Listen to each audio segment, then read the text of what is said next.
Hello friends, આજે હું તમારી સાથે શેર કરીશ ખાટિયા ઢોકળાની રેસિપી। દાળ અને ચોખા પલાળવાની ઝંઝટ વગર દાળ ચોખાના ઢોકળા ઇન્સ્ટન્ટ બનાવીને તૈયાર કરીશું। તો ચાલો શરૂ કરીએ ઢોકળા બનાવવાનું। સૌ પહેલાં 500 ગ્રામ ચોખાનો લોટ લઈ લીધો છે અને તેની સામે 250 ગ્રામ ચણાનો લોટ લઈ લેવાનો છે। ચોખાના લોટ કરતાં ચણાના લોટનું માપ અડધું રાખવાનું છે। બંને લોટને મોટા વાસણમાં ઉમેરી દેશું અને ત્યારબાદ જે વાટકાના માપથી આપણે ચોખાનો લોટ લીધો હતો એ જ વાટકાના માપ ભરી અને આપણે ખાટી છાશ લઈ લેશું અને ચમચાની મદદથી છાશને લોટ સાથે આ રીતે મિક્સ કરી અને આપણે બેટર બનાવીને તૈયાર કરી લેશું। લોટમાં ગાંઠા ન રહે ત્યાં સુધી આપણે લોટને ફેટી લેવાનો છે। ચમચાની મદદથી બધો લોટ એક સરખો મિક્સ થઈ જાય એ રીતે આપણે હલાવી લેવાનું છે। તળિયા સુધી આ રીતે ચમચો ફેરવી અને લોટને ફેટી લેશું। તમે જોઈ શકશો નીચે આપણો લોટ કોળો છે। આ રીતે છેટ સુધી ચમચો ફેરવી અને લોટને આ રીતે બધા ગાંઠા ભાંગી અને આપણે તૈયાર કરી લેશું। હવે આપણો લોટ તૈયાર થઈ ગયો છે। તેને થાળી ઢાંકી અને આપણે 15 મિનિટ સુધી રાખી દેશું અને આ બાજુ આપણે ઢોકળિયામાં પાણી ગરમ કરવા પણ રાખી દીધું છે। હવે 15 થી 20 મિનિટ જેવો સમય થઈ ગયો છે તો આપણે ઢાંકણ ખોલી અને લોટને જોઈ લેશું તો લોટ પણ થોડો ફૂલી ગયો છે। આ રીતનું બેટર તૈયાર થઈ ગયું છે। હવે આપણે લોટમાં 2 મોટી ચમચી જેટલું મીઠું ઉમેરી દેશું અને ત્યારબાદ 1 ચમચી જેટલી હળદર ઉમેરી દેશું અને 1 મોટી ચમચી જેટલું ધાણા જીરું પાવડર ઉમેરી દેશું। 1 ચમચી જેટલું લાલ મરચું પાવડર ઉમેરી દેશું અને 2 મોટી ચમચી જેટલી આદુ લસણ અને મરચાંની પેસ્ટ ઉમેરી દેવાની છે અને ત્યારબાદ આપણે અડધી ચમચી જેટલો ગરમ મસાલો પાવડર ઉમેરી દેશું। બધી વસ્તુને ચમચાની મદદથી આ રીતે મિક્સ કરી લેશું। બધા મસાલા લોટ સાથે મિક્સ થઈ જાય ત્યાં સુધી આપણે તેને ફેટી લેશું।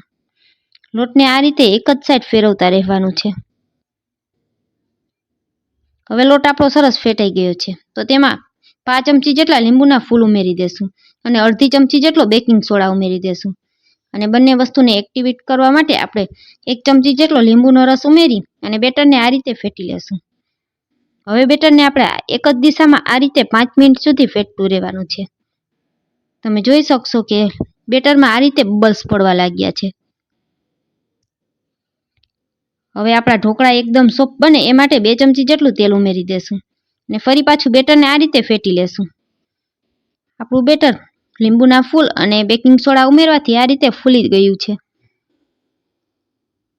હવે તેની ઉપર થોડા લીલા ધાણા એડ કરી દેશું અને તૈયાર કરેલા બેટરને ઢોકળિયાની પ્લેટમાં તેલ લગાવી અને 2 ચમચા બેટર ઉમેરતા જશું। ત્યારબાદ તેમાં ઉપરથી થોડું લાલ મરચું પાવડર સ્પ્રિંકલ કરી દેશું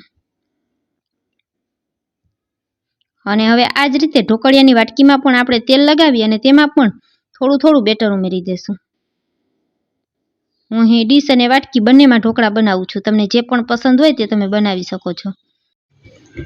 હવે આ બાજુ આપણું પાણી પણ ઉકળી ગયું છે તો તેમાં આ રીતે વચ્ચે કાણાવાળી પ્લેટ રાખી દેશું અને ત્યારબાદ હવે તૈયાર કરીને રાખેલી આપણે ઢોકળાની બધી વાટકીઓ તેમાં રાખી દેશું। એક એક કરી અને બધી વાટકી આ રીતે ગોઠવી દેશું। હવે બધી વાટકીને આપણે આ રીતે ગોઠવી દીધી છે। ત્યારબાદ ઢોકળિયામાં ડીશ પણ રાખી દેશું। સૌથી પહેલાં આપણે નાની ડીશ હોય તેને રાખવાની છે અને તેમાં ઉપરથી થોડા લીલા ધાણા ઉમેરી દેશું। ત્યારબાદ મોટી ડીશ રાખી દેશું અને તેમાં પણ ઉપરથી આ રીતે ધાણા ઉમેરી દેશું। હવે ઢોકળિયાનું ઢાંકણ ઢાંકી અને આપણે તેને 15 થી 20 મિનિટ સુધી હાઈ ફ્લેમ ઉપર ચડવા દેશું। 20 મિનિટ જેવો સમય થઈ ગયો છે। હવે ઢાંકણ ખોલી અને ઢોકળાને ચેક કરી લેશું। છરીની મદદથી આ રીતે ચેક કરશું તો છરીમાં જરા પણ આપણા ઢોકળા ચોટતા નથી। બધી સાઈડથી આ રીતે ચેક કરી લીધા છે। હવે આપણા ઢોકળા ચડી ગયા છે। ઢોકળા થોડા ઠંડા થઈ જાય એટલે ચાકુની મદદથી તેમાં આ રીતે ચાકા પાડી લેશું અને તૈયાર કરેલા ઢોકળાને સર્વિંગ પ્લેટમાં સર્વ કરી લેશું। હવે બધા જ ઢોકળા આ રીતે સર્વિંગ પ્લેટમાં સર્વ કરી લેશું। ફ્રેન્ડ્સ, મારો વિડીયો પૂરો જોયા પછી જો તમને સારો લાગે તો વિડીયોને એક લાઇક કરજો, ફ્રેન્ડ્સ અને ફેમિલી સાથે શેર કરજો અને મને સપોર્ટ કરવા બદલ મારી ચેનલને સબસ્ક્રાઈબ કરજો। ફરી મળીશું આવા જ એક નવા વિડીયો સાથે। ત્યાં સુધી સૌને મારા જય માતાજી।